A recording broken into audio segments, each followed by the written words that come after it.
You can have fun with it, but both got to be on Yeah. board, and it's got to be Right. something you both like step into and enjoy. So, Right. It can't feel like a chore, like, okay, we have to hit this number this week. But for oh you guys, it was no, like, no, this is fun. Welcome to the Get Your Marriage On podcast. I'm your host, Dan Purcell, a Christian marriage and intimacy expert and coach. I'm on a mission to help couples have the best sex and most emotionally intimate marriages possible. Our episodes cover topics you've always wondered about and are packed with practical advice designed to help you take your marriage to the next level. I believe building an intimate marriage is one of the most rewarding, most satisfying work we can experience in this life. I also believe strongly that sex is a gift from God to be enjoyed by husbands and wives, and I encourage you to ask questions and seek answers about your sexual relationship. I used to think that sex was taboo, and I was afraid to ask my questions about it, mostly because others didn't talk about it much, or if they did it in an irreverent, joking way that really felt dirty or superficial. I've come to learn that sex and the intimate marriage relationship context where it belongs is indeed something we should be talking about in constructive and appropriate ways, and all questions are always welcome. I hope this podcast gives you and your spouse permission to have conversations about your intimate relationship in ways that build you up.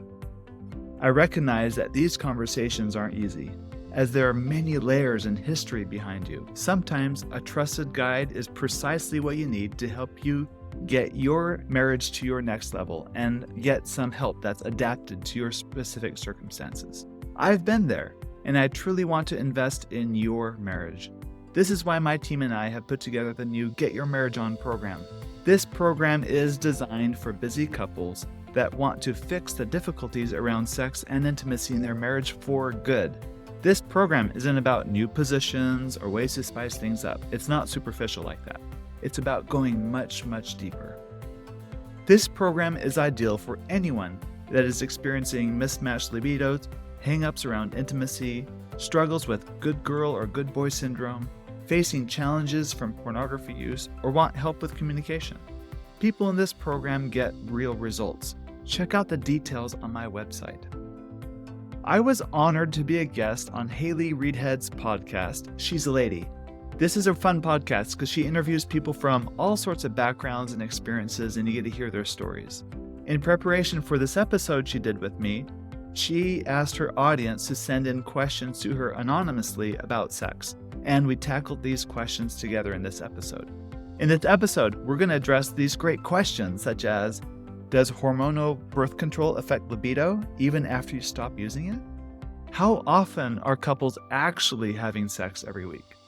What to do when one spouse has a much bigger sex drive and it's hard to keep up, and then you feel guilty for not having sex as often as they want, and how it feels bad telling them no so much. I think many of us can relate to that question. And how to spice up a long-term marriage, and much, much more. I have a tradition on this podcast where we read a review that someone has left on Apple Podcasts. If you will please take a moment now to leave a review on Apple Podcasts, and if you hear your review read on the air, email support@getyourmarriageon.com, and I will personally mail you a gift as a way of saying thank you for your review. So, here's what a recent reviewer said. He says, "This is by far my favorite podcast on sex. What I appreciate most is the way the conversation consistently dives beyond the surface to the heart of a topic. The guests are top-notch, extremely knowledgeable, as well as compassionate and engaging. There is something here for anyone who wants to grow, especially for those who love Jesus and are seeking to grow a more intimate and passionate relationship with their spouse." That's a great review. Thank you very much. That's exactly what our mission is here at Get Your Marriage On. What you just said encompasses that very well. That's what we're all about. I want to remind you that this summer, July 12th to 13th to be exact, you're invited to a virtual retreat that my wife and I are putting on. The focus of this retreat is about turning sex into real love making. It's about connecting at a deeper emotional and spiritual level through sexual intimacy. You're guaranteed to laugh, have a lot of fun, and learn a few new things to enhance your most important relationship. Register soon before the cost goes up at the end of this month, and all those details are on our website at getyourmarriageon.com. Now, on to the episode. Dan, thanks for coming on the podcast. My pleasure. Thank you. I'm super excited because I got tons of questions from listeners, and I think everyone just needs the advice because there's not too many podcasts out there that do specialize in this topic, and I'm grateful for your podcast, as I've mentioned before. So let's get to it. Sounds good. Great. So the first question I got from a listener was, I had a high sex drive before getting on birth control, but I've been off of it for 5 years. Have since had 2 kids, and my sex drive never came back. What can I do? So I wonder if, of course, I'm not a medical professional, but my guess is it's nothing to do with the birth control medicine itself, but Okay. more to do with adjusting to a new life now that you've had 2 children. Yes. During, pregnancy, for some women, their libido goes down, and then you're nursing for a year after that. And then it sounds like she had another baby close after that too. As a new mom, the survival of the baby depends on you. So all your efforts are going to go into being in mommy mode, not in sexy mama mode. So I think it's more of a function of adjusting to life with little children than it is with birth control. Oh, interesting. Okay. I'm sure there are things that do have to do with birth control, but in this situation, you're saying maybe go the route of it's because you're a mom and that you're overwhelmed and stressed. Yeah, that's right. And it's okay because you're in that phase of life. It's Yeah. okay that those are your demands. Mm. But think back to before kids, you had a high sex drive. What was it about the sex that you were having that was so appealing? Was it because it was new? Was it because it was exciting? Was it because it was pleasurable? Was it because it felt really playful? And so look for those elements and see if you can incorporate that into your lifestyle now after kids. And it might be that what used to work for you is not going to work for you anymore. So you need to create new bridges to desire, as I like to call it. Right. There's a gap between where I am and where I want to be sexually, like desire-wise. So you'll need to form new bridges to get there.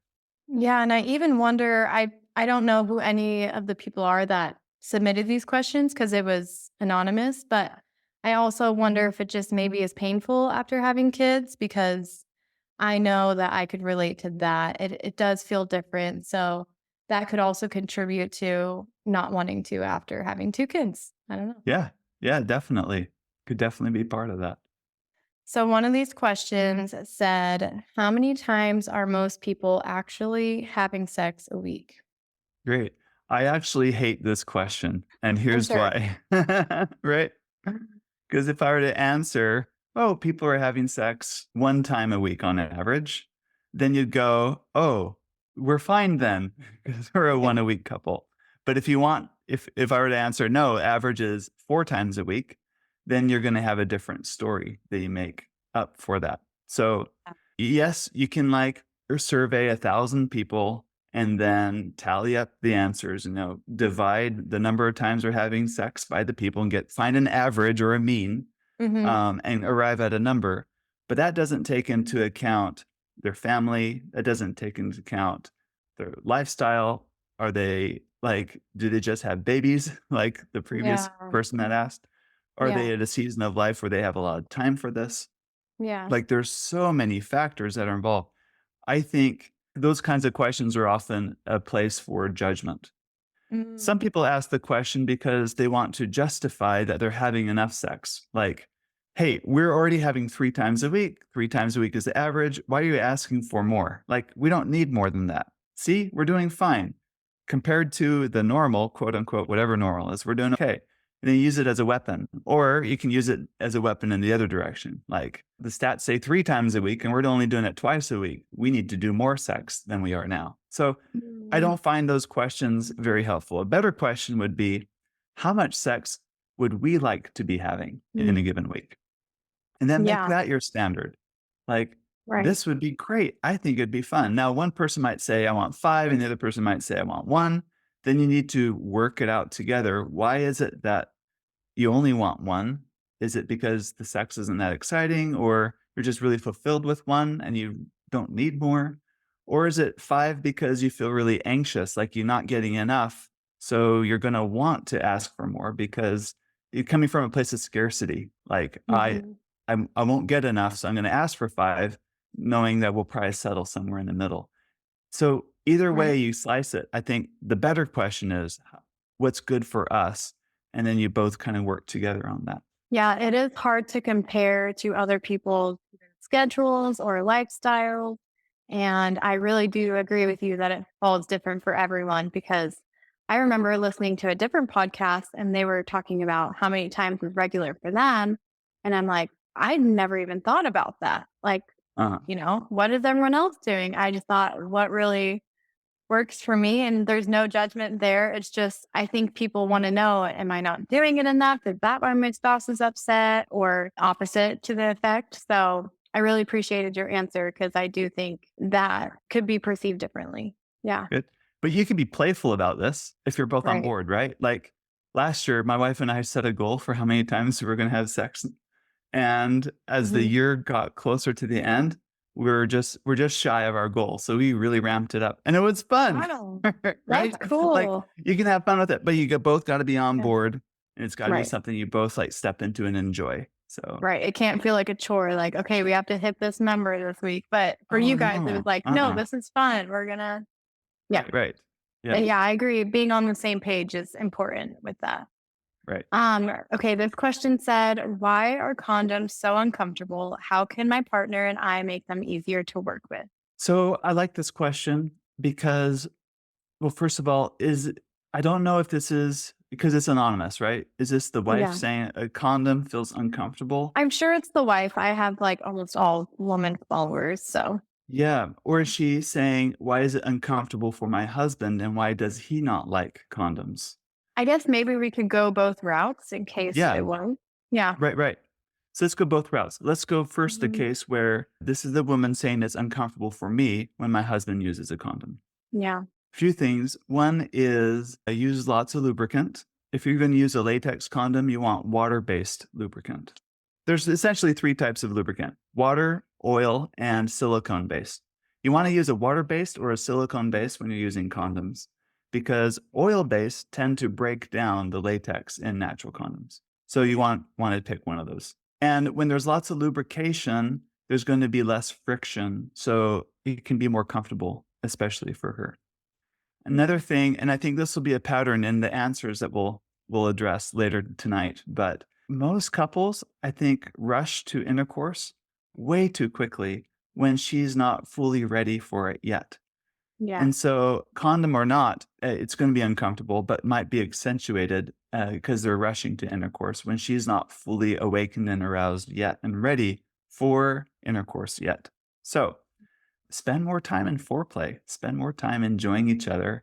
And for her to get more fully aroused and, open and in bloom, so to speak, Mhm. then I think everything starts to feel a lot better at that point. That's a good point. I think some people do rush into it. But did you mention that oil based was better for the condom? So don't use Oh, oil-based if don't you're use oil using a based. Okay. latex condom, right? Oh, okay. Okay. Because Interesting. the oil breaks down the natural latex. You hear about men bragging, yeah, these condoms, they break on me because I'm so manly and so big. Oh, God. I don't know And it's the if, oil right? lube. Right. I highly doubt the condom is breaking on him because he's so big and manly. I think it's because they're using an oil-based lubricant and it's breaking down the latex.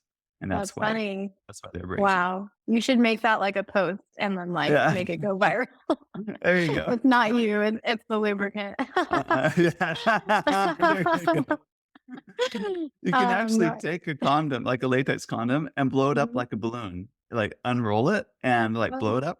And they're amazing because they're really high quality latex. It's Mhm. better than like the balloons at the dollar store. Like, Wow. and they're soft and it's amazing how much engineering goes into making them. So Wow. they don't break. They're not designed to break and they can hold a lot. So Mm. This is a question about comfort, not condoms, Comfort. right? Right. Yeah. Yes, To make it more that's comfortable. Yeah. It could be the sex position. You can try different positions that might be a little more, lend itself better to more shallow thrusting than deep thrusting if that's the irritation. Okay. Some people have a latex allergy. So it might be Yeah. I'm using a latex condom and it's uncomfortable after because it kind of burns. If that's the case, you can use non-latex condoms.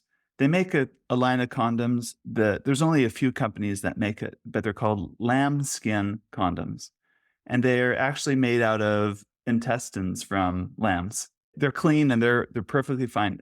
The downside is there's a little bit of a natural odor to them, a scent to it. So latex is low odor. Understandably. These have high. Yeah. However, comfort-wise, they beat latex condoms hands down, because they have a much more natural feel to it that latex can't replicate. Wow. So those are really good to try, and you can just buy a small pack and try them if you like, because those tend to be a lot more comfortable. Lambskin condoms are effective for birth control, but they're not rated effective if you're trying to prevent STDs. Like, so don't go using them with partners that you don't know for that. Wow. But in a marriage, like in a committed relationship, lambskin condoms are a great alternative if you want premium comfort while wearing a condom. And this goes for the second half of the question, like what if it's uncomfortable for the man? That's an option to consider because they have a much better natural feel to them. Wow. That's really cool. I've never heard of that before. Okay, this question is what to do when one spouse has a much bigger sex drive and it's hard to keep up, and then feeling guilty for not having sex as often as they want and telling them no. I get questions like this all the time, and I can't give a great answer without digging in a little deeper. If they were a client of mine, I was coaching this couple and they're struggling over these libido differences, I would really ask questions that give me a better idea of why one spouse's libido is high and why one spouse's libido is low. In any marriage, you're going to have one person will want sex more than the other person. It's like a law of the universe. You'll always have a higher desire spouse and a lower desire spouse. Wow. But why one is higher desire and why one is lower desire matters. In marriages, I don't know what the survey is, like 20, 30%. It's the wife with the higher desire, the man being the lower desire too. So there's so many factors that go into why there's libido differences. Do you remember during the pandemic, toilet paper all of a sudden became a hot commodity? Oh, yeah. We're out of toilet paper. Yes, I do remember. Right, exactly. And the stores will stock it and boom, they're gone because everyone bought it and hoarded it, right? Part of it, why the sudden increase of desire for toilet paper is because people thought it was scarce. Some people that I coach and work with are high desire for sex because they think it's scarce.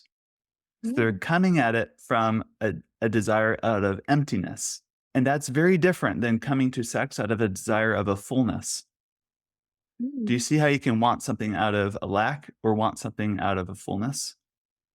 Oh, that's so interesting. I've never thought of it that way. So out of abundance, am I desiring this person, hence my libido is high? Or is it about something in me? I'm trying to get them to solve something in me. And that's why my libido is high. So maybe more of an emotional thing. Yeah, exactly. Emotional, Yeah. psychological, something kind of deeper.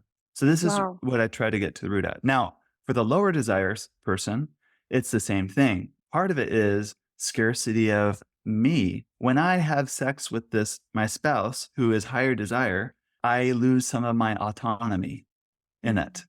And I lose a part of myself in this. And I don't like losing myself in it. So it's easier for me to say no than to enthusiastically say yes, because I feel like I don't belong to myself in it. And so when that becomes a pattern, your desire, if you're the lower desire spouse, is going to get less and less and less, not more and more and more over time, because you kind of want to start guarding like my space. I need my space. And I don't mean that physical space, but like psychological space or emotional space. So another reason why some people are low desire too is they're just anxious about sex, period. They're anxious about their bodies. They're anxious about sexuality. they haven't fully embraced their own sexuality, or they're embarrassed about something. For example, some men that are lower desire than their wives, they're really embarrassed about the penis's function. They feel like sex is a performance and they're not a great performer, or they feel a lot of pressure to perform. And so when they do have sex, they often feel like a failure. And they get So like if you do, anxious or yeah, like I'm not that good. I'm not that good at giving you orgasms, or whatever their mindset is, right? Mhm. And if that's the case and their penis isn't working the right way, like they want it to, and everything, they feel all this pressure. Are they going to be more likely to say yes next time, or going to be more hesitant next time? So it becomes a Yeah. pattern over time. And now the wife is like wondering, does he even think I'm attractive anymore? How come he Mhm. doesn't make moves for me anymore? Like, what's wrong with me? And so she becomes higher desire because she's trying to extract validation out of him. Like, tell me I'm pretty. Tell me you want me. Why don't you have sex with me? And that becomes the purpose of the pursuit, because sex to Mhm. her is proof positive that she's pretty, that she's attractive to him. And when it's not happening, she makes it a problem. So she's going to try to seek that more too. Interesting. So when the woman on the woman's side, if she's not wanting to, what does that look like for the man? Because you mentioned how for the girl, she feels like maybe I'm not beautiful and that's why you're not wanting this. How does it go the other way? Yeah, of course, there's so many, like this So is many really different things. complex. Right. But let's take the scenario, like the person that first asked the first question. Let's pretend you've had 2 kids in 4 years. You're nursing, changing diapers. You're still getting up in the middle of the night. You haven't had a shower for yourself. You haven't, like, right? Yeah. And now you want sex. I think it's natural to feel a little guarded. Like, I've been touched out. I kind of need my own space, Mhm. Yeah. because now it's coming out of a place of a lack. So another way, if you're in that position and you want it different, you want it where you have higher libido again for yourself. One is, if you looked at sex as the kind of sex you're having with your husband as, this is a place I go for replenishment. This is my chance to be pampered. I've been serving everyone else all day, all these little people. This is a Mhm. chance for you to serve me, right? Mhm. This is my chance to be the queen and you serve me. Now, if that's her Absolutely. attitude and sex is really like she's the star of the party of the show, Mhm. right? Sex is going to be awesome. But who wouldn't Yeah. want that? Like, I'm going to get Yeah. pampered for the next half hour or an hour. Sign me up, right? Then it True. becomes something you both want to step into, or that she will want to step into too. So Right. take a close look at the kind of sex you're having, the kind of Right. meanings that are coming from Yeah. this kind of sex you're having between you two, and Yeah. make them meanings you actually want to participate in. Right. Or if you're tired, how to make it more relaxing, like not being so Right. energetic the whole time. Or I like how in our last episode I had with you, which was last year, you mentioned how it can be sort of meditative. And Yeah. that was really cool to hear because I don't think people realize like you can relax and calm down. And so I think that would be my advice. I'm not a sex therapist, but I really liked that advice you gave last time. So Thanks. this one just says how to get libido back. And I know we kind of touched on that, but are there any other areas you would suggest for that? Yeah, Dr. Esther Perel, she's a marriage and sex researcher, educator, and she's written some fantastic books. She says this, she says, sex isn't a thing you do, it's a place you go. And I Hmm. love that idea. In your mind, sex is a place you go. So think of it like and I got this other idea from another sex educator named Dr. Emily Nagowski. She talks about, think of sex in your brain, or your libido in your brain, like a room in the house. And you have this floor plan, like you have, a bedroom, you have a hallway, you have a living room. Like, think about, like, if you're looking at a floor plan of a house, Hmm. and you have a room in your brain that's where you go for sex. What are the adjacent rooms next to it that help you get to that room? Or what's the hallway that gets you get there? And she suggests there's 3 common rooms that connect to the sex room in our brain. And the first is the room of curiosity. The second is the room of care. And the third is a room of play. By curiosity, it's like, I'm really interested in what our bodies do, or this is fascinating to me, or there's something about sex that I find curious, or this is novel. Like I saw this or I heard about this thing. I want to do it. Like for Mm-hmm. some people, when they think on those things, it's an easy way for them to get to this libido part of their brain. For other people, it's the care. It's like he's doing the dishes. He cares about me. And then it's a very easy place to move into the libido part of the brain, right? It's I am being cared for, I am valued, and I want to be with this person. And then the third room she mentions is the room of play. So that's the room I tend to enjoy. That's my libido pathway, is when I feel like I can laugh with my spouse and we're having fun and we're relaxed and we're just in a playful mood. Libido tends to kick in for both of us a little easier there. So I would ask the listener to consider, if you want to increase your libido, you don't do it directly by trying to like get more libido. Instead, look at what are the rooms around the floor plan of your space in your brain and do more of the 1, 2, or 3 things that tend to lead you to more libido. I have one more piece of advice for this one too. Just as we have rooms that bring us closer to the sex space, we also have rooms that take us far away from the sex space. This is the other side of the house, right? When you feel like sex is a chore, when I have to do sex to my spouse as a way to take care of him, that I think is the number one libido killer out there. Because we are biologically programmed to not sexually desire people we have to caretake. For example, our children, our parents, whatever, right? We do not find them sexually attractive if we have to take care of others or if they're taking care of us. So if you feel like sex is a place you need to go to take care of your spouse or else he's going to get grumpy, that is going to be a huge libido killer. Yeah. The other biggest libido killer is stress. When you feel stressed, anxious about things that are coming up or your big growing to-do list, sex is going to be far from your mind. So if you want to increase your libido, you can think about things that bring you closer to that room. But I think you'll get far more progress by considering the things that are like dampening you. Think of it like a car, you have an accelerator and a brake. Think about what are your brakes and then focus on taking pressure off the brakes. I think you'll go much further than trying to step on the gas while your other foot is still on the brake. Right? Right. And what is the maybe emotional side behind it? Is it resentment throughout the day and you feel like you're doing everything? And so that can lead into the physical part where you don't want to do everything still. You want to, like you said, relax, take a break. So that's huge. I think being super open with their partner would be good advice. Having open communication on why you're feeling touched out or why you're emotionally drained or physically drained. That was another piece of advice you gave me in the last episode too, that I've really taken to heart, is just having that constant open communication around sex, because I think a lot of people will go every week or every day and not even talk about it. Like do it and then not say anything after. Anyways, that's a whole different. It's a lot easier to have sex than to talk about sex. That's true. So this question says, what do you do if you and your partner's pH doesn't match? It looks like I have a yeast infection when we have sex, but I get tested for everything and am clean. I've tried almost everything, it feels like. I don't know, but I'm going to try my best here. Right. So, this is kind of your doctor side of things. Yeah. Perhaps. Shower first before sex if you can. Okay. Get him really cleaned up. If you think about it, the guy's pumping gas at the gas station, right?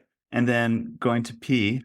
So he's touching himself and then he's going to have sex. Like, can you see like... Oh my gosh, you can't say that to me. I'm a germaphobe, and I'm like thinking about that now. All right, exactly. Like men wash their hands after they use the bathroom, not before, but they don't wash their penises. So like, you can see like the penis needs to be cleaned. If she might be a little on the sensitive side. So shower first, please. Wow. Have him shower first. And he can also trim his pubic hair. That keeps the area a lot cleaner.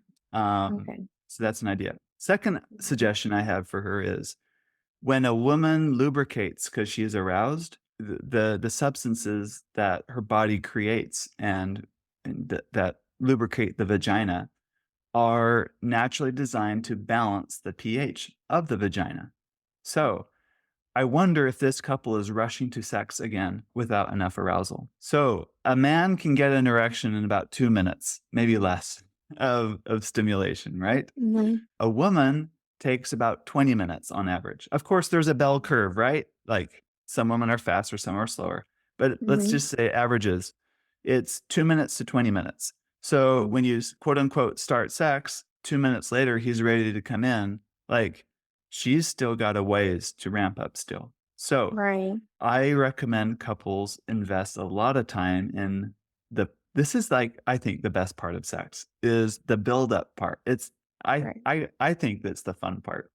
Mhm. It's the playful part, but it's the teasing, it's the arousing. And just remember, anatomically, it just takes a woman longer because, and I can get into anatomy real quick, but for a man, the smooth muscles relax, which releases blood into the penis. And at the same time, other blood vessels close. That way, it keeps blood in the penis. That's what gives it an erection. Mhm. Women have the same erectile tissue as much as a man does. You know, you think of a penis, how it grows and whatever. Yeah. A woman has just as much of that erectile tissue, but it's all inside. It's her Wow. clitoris and it wraps around the vagina, right? But those blood vessels aren't designed to cinch and close up blood the same way a penis does. It's leaky. It's like a leaky sponge. Think of it that way. Wow. So, you know, like an English muffin, you put it in the Mhm. toaster and you get butter and you put it on it, Mhm. and how the butter kind of melts into the little nooks Yeah. and crannies there. That's think of a clitoris. The tissue is kind of like that. It takes Mhm. time for the blood to filter through and trickle in to kind of fill up the Wow. the clitoris.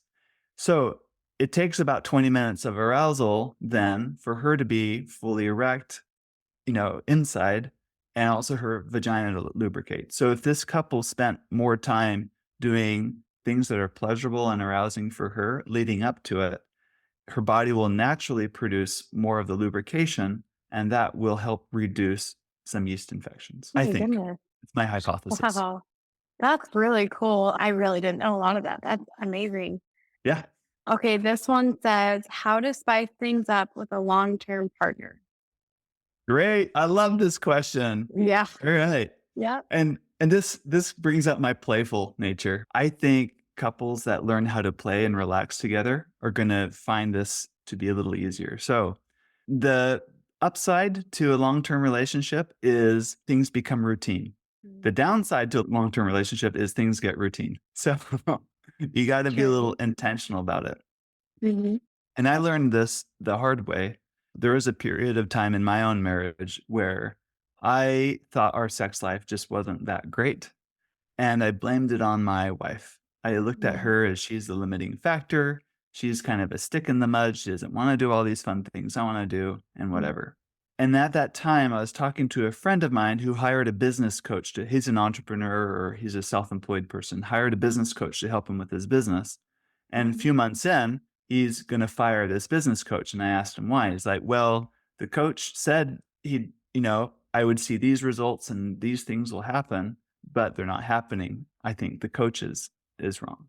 But I asked him, have you done any of the things the coach has asked you to do? Have you like part of it is like social media for him? Did you do your social media posts? Part of it is like he wasn't doing his part, but he thought, you know, the coach ought to be doing more.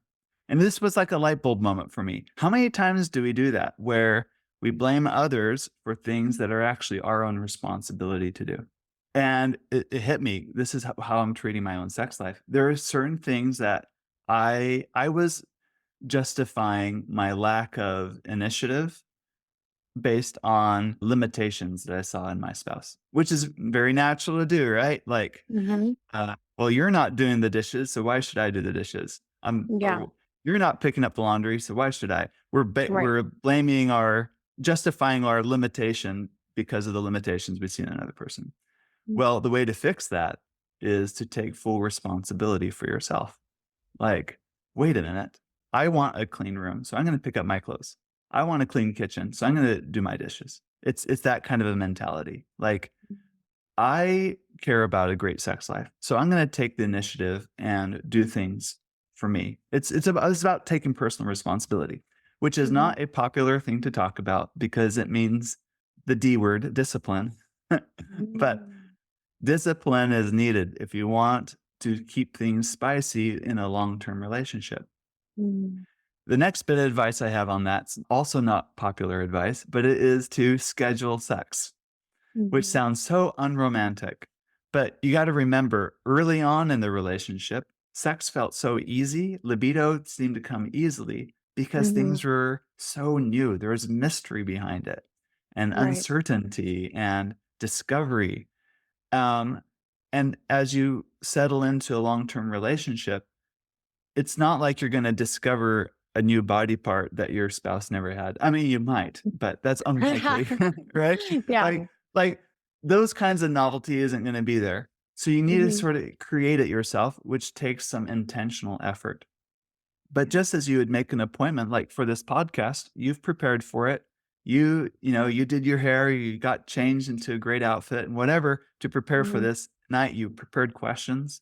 If Mhm. you take the same amount of initiative in preparing for a great sex night that you schedule, you're much more likely to have a positive experience.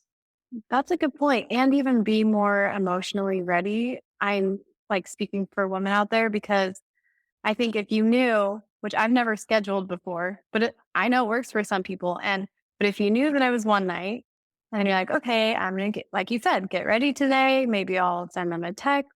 Maybe the man's like, I'm going to help so that she feels more relaxed, whatever it might be. I think throughout that day, you're kind of foreplaying up to that scheduled, whatever. Yes, So yes, yes. that's good advice. And one more bit of advice is what you schedule is important. And we're talking about scheduling sex. For Yeah. some people, that might feel really daunting, like, oh, sex. I barely want sex even now, and now I gotta schedule it. It's gonna feel the time is gonna get closer and closer, and you're gonna resist it more and more because you dread it, right? Yeah. So don't schedule sex then. Mhm. Schedule what's the minimum level of physical pleasure you'll never say no to. For example, my spouse will never say no to a massage. Mhm. So, because she loves massages. So Yeah. if that's you, then you don't schedule sex, you schedule a massage. Or you might Yeah. love cuddling. You'll never say no to cuddling. So that's what you schedule. So schedule the Wow. minimum physical thing that you'll enjoy. And once you're there and the massage feels great or the cuddling feels great, then maybe you're ready to take another step up. It's like a Yeah. staircase, really. Back to the house floor plan metaphor, right? Like Mhm. scheduling sex, you're scheduling not to be at the top of the stairs at 7 p.m. You're Yeah. scheduling to be at the bottom of the stairs together at 7 p.m. and then Right. enjoying some fun and pleasure and relaxation, and then going up one step at a time, metaphorically, as you get more and more interested in sex. That's a good point. Not putting the pressure on it and just putting more of an incentive for just intimacy rather than we're going to have sex this night. It's like you said, maybe it's cuddling, maybe it's a massage, and that puts less pressure on whoever might not want to do it. And then maybe they'll warm up to the idea during that. Yes. So Yep. that's good advice. And I know with the spicing things up thing, I was talking about that with some friends, and everyone just has their way. And maybe it's trying new things. Like you said, maybe it's like you like to be more playful and just adding in different sex toys or different places, different music, candles, whatever it is, like trying new things if you're trying to spice it up. I love that. That's great. Yeah. Yeah. And I also have an app called Intimately Us. And if you Yeah. haven't heard about it, you can download it. It's free and has tons of ideas and has games built into the app that are Mhm. bedroom games and other Mhm. ways to really add a lot of variety and novelty and spice to the relationship. Right. That's a good app. I downloaded it and I still have it. And I definitely recommend that for anyone that is looking for different positions, games, whatever it is. It's a safe app for that. So, yeah, intimately us. And this question is what to do for orgasmia. I've tried pretty much everything I can think of by myself and with my partner, vibrators, oral sex, erotica, etc. Why doesn't my body mind respond? I've even tried focusing on pleasure and not the orgasm itself, and I never feel anything building. I feel broken. I feel very safe and happy in my relationship. There is so much love there. He's very supportive in trying anything and everything, so there's not a disconnect there. But now it's made me not really want to have sex because I feel so disappointed every time. Help. So inorgasmia is a thing. You can Google it and whatever, and it affects a very small percentage of the population. I don't know Wow. what the numbers are, 1 in 1,000 or less. I mean, it is a Wow. thing. There are some people Mhm. that, and why the reasons vary. It could be just the way your nerves grow, or you have nerve damage. It could be all sorts of things. But in my experience, and I've helped women learn how to have an orgasm just through coaching who've Mhm. never had one before. And Wow. my opinion, it's not so much a physical issue, like nerves not communicating well or whatever. It might be, and you can rule that out, but it's Mhm. really a mentality. It's like in your mind. Like this woman talks about how she doesn't look forward to sex anymore because there's nothing in it for her in it. I would like to dig a little deeper there. Sometimes that's why you're not going to enjoy it, because the whole time you're there trying to figure it out, you're like, this is taking too long. Why am I not getting there? Why am I so broken? And if you Right. keep thinking those things, it's a self-fulfilling prophecy. You're not going to get there. Mhm. So those that I've helped that have been successful, there's a few ingredients that I think this woman can consider Yeah. is you got to do everything you can to take the pressure off the table. If you want to have an orgasm, the number one thing to do is not to try to have an orgasm. It sounds so counterintuitive, Don't right? Like expect it. witchcraft. Yeah. Yeah, Yeah. exactly. The moment you're like, it's like trying to fall asleep because you have to wake up early. Like, I need to fall Mhm. asleep now. And the more you think about trying to fall asleep, you don't fall asleep. That's And then true. you got to do the opposite, like just relax into it. You got to Right. relax into it. You have to be really relaxed physically.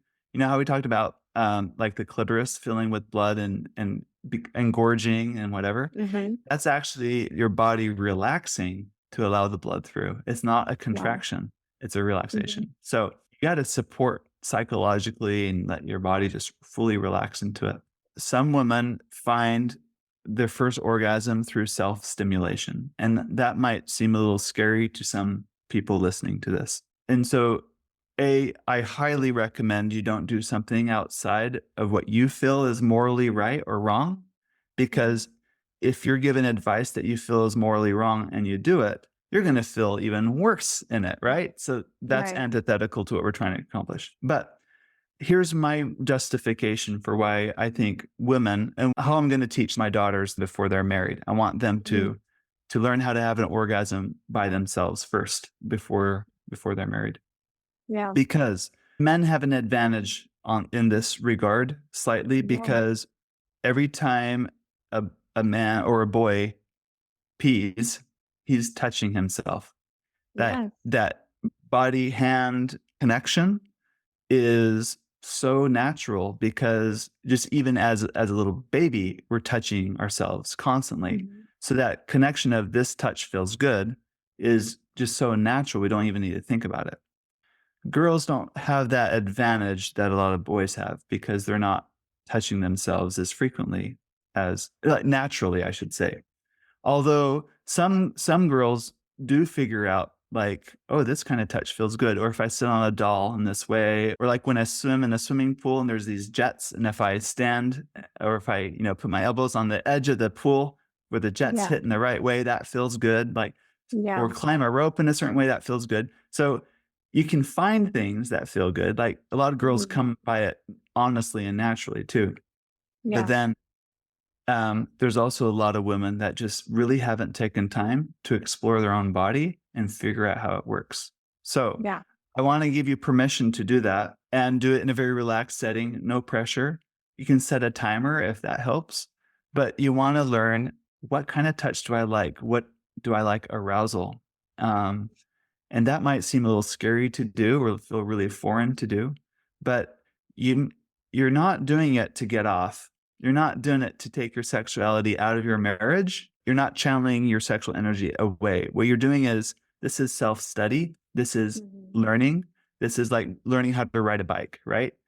I got to learn how to do these things, go through these motions so that I could get better at communicating this in bed, or so I can enjoy myself better. Yeah. There was a study done on sexual fulfillment among married couples, and one of the variables that they asked is, do these women masturbate? And so they divide the group into two, and the women that masturbate consistently scored higher sexual satisfaction and overall marital satisfaction in their marriages compared to the women that do not masturbate. And it's just correlation. It doesn't mean causation, right? It's not that, and it could be that the women who enjoy sex in their marriage are more comfortable with their bodies, and so they do masturbate because they're comfortable with their sexuality. Anyway, you see how it could be the other direction. But there is something to be said about when you can learn to enjoy the pleasure that God has given us in our bodies, and you know how it works and you know how it flows in you, you're going to find more marital satisfaction. You're going to find more sexual satisfaction because you're learning how that works in your body. Right. And I agree with you that, like you said, a lot of boys do know what feels right for them. And then when a girl gets married, they're like, wait, I don't know what feels good. And I'm not speaking for everyone because that's not the case for everyone. But maybe for this girl, it is that way for her because maybe she got married and it's like, I've never touched myself. I've never had someone touch me. Like, I don't know what feels right. Maybe there's trauma there. I don't know. There's probably a lot of different factors that could play into it. And I would recommend a sex therapist for this person because there's probably deeper issues there that they could work through with someone like you, or even as a couple for them to work through, because there's got to be a lot more going on. So I really do feel for this person. And I know, like you said, for some people, it's going to seem like a scary thought if this is something you thought was morally wrong. But I remember reading in a book, and it was about, what was it called? I want to say it's called sheet music or something. Yeah, sheet music. Yeah. Kevin Lehman. Yes. I've read that book. Yeah. Too. Someone gave it to us like anonymously as a wedding gift. And I was like, okay, I'm going to read this. And it does say for the woman, it says like, take a bath, light some candles, see how things feel to you. And when I read it, I'm like, wait, is this okay to do? And then you need to give yourself that permission of, it's not, like you said, it's not taking away from the marriage. If anything, it's to benefit the marriage and the sex life. And so thank you for everything that you shared on that topic. This one says, and this is our last question from listeners, is it possible to teach abstinence before marriage without instilling sexual shame and possible dysfunction later when you are able to be sexually active in marriage?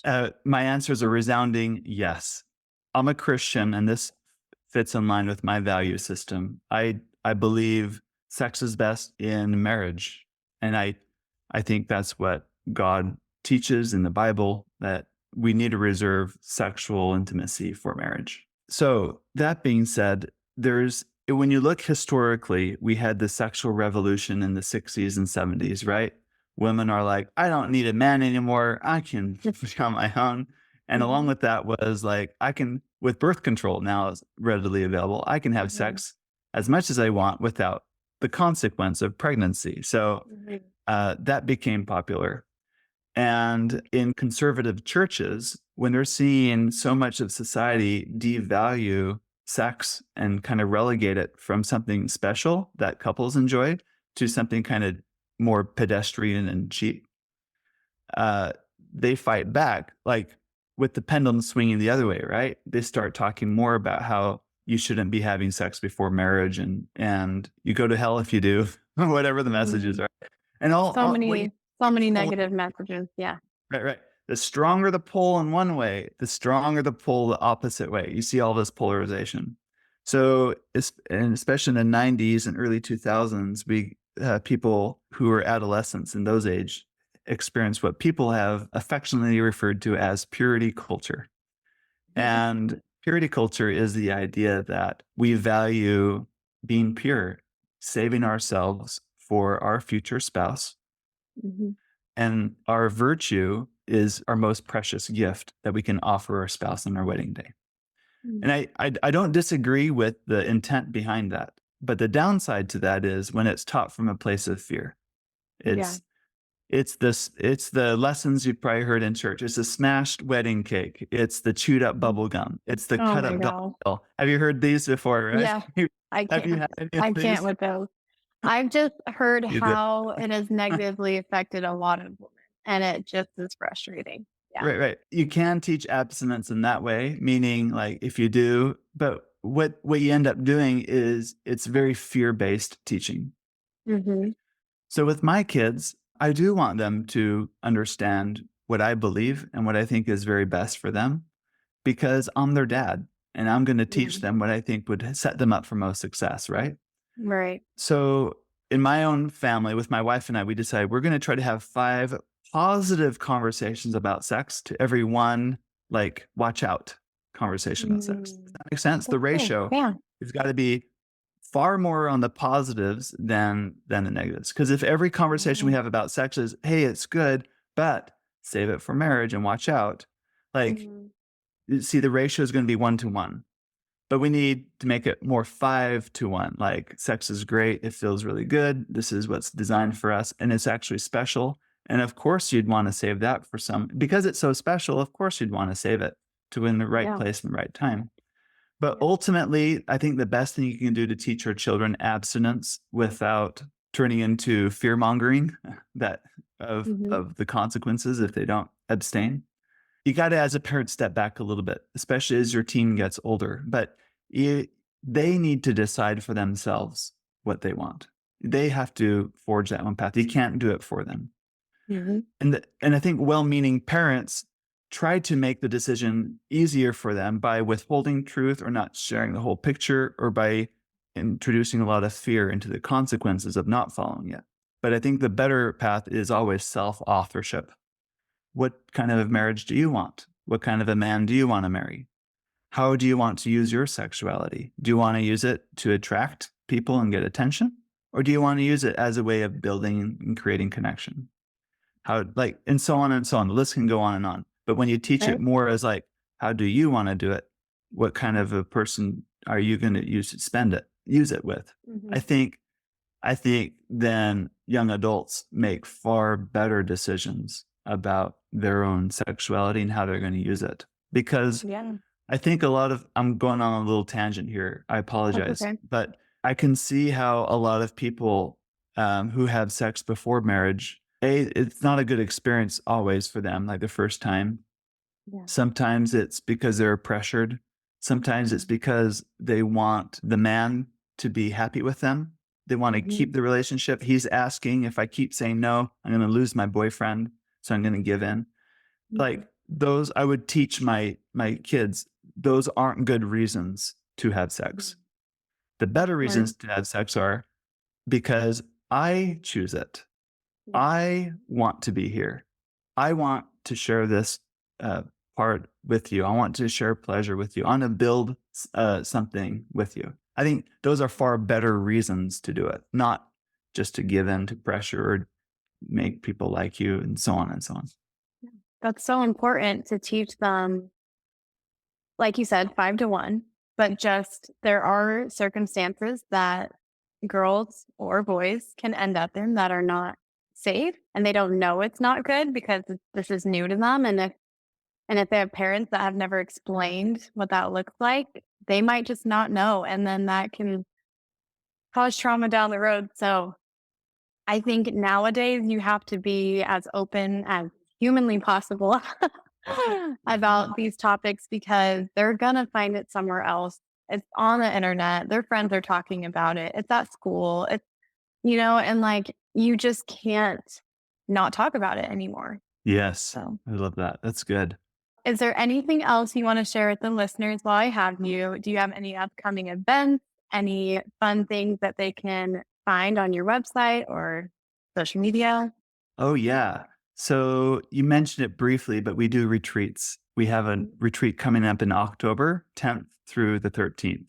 And our retreats are really designed for couples that are in otherwise happy relationships, but wish things were better in the intimacy department. Our retreats are really fun, they're relaxing, they're romantic, and they're also very effective because we mix coaching in with instruction, and there's a lot of time to play. So it's like a great mix of everything. Sometime in June, we're going to be doing a virtual intimacy retreat where you and your spouse book your own hotel room and you join us over Zoom, and we'll meet together Friday night, Saturday morning, and Saturday night. And we give you instruction and some sexy homework you get to do for that. So that's really fun. But I think the best thing is download the Intimately Us app if you haven't. That's a really great app to kind of get things started. I think the best part is, and we've talked about this, it's learning how to talk about it.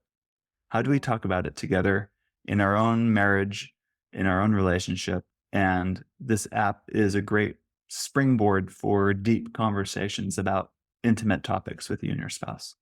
And listen to your podcast, Get Your Marriage Yes. On. Thank you. Yes, the podcast is Get Like Your that's Marriage how On. I found you. Yeah. Uh-huh. And Yeah.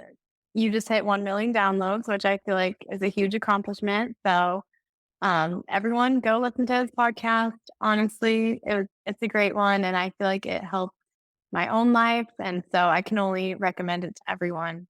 Thank you so much for your time and giving the answers to all these ladies. And honestly, I think a retreat would be so cool. I'll link your website. I'll link the podcast and everything because I think people would be super interested in that. So Great. Well, thank you. yeah. Thank you, Hailey. Awesome. Thank you so much, Dan.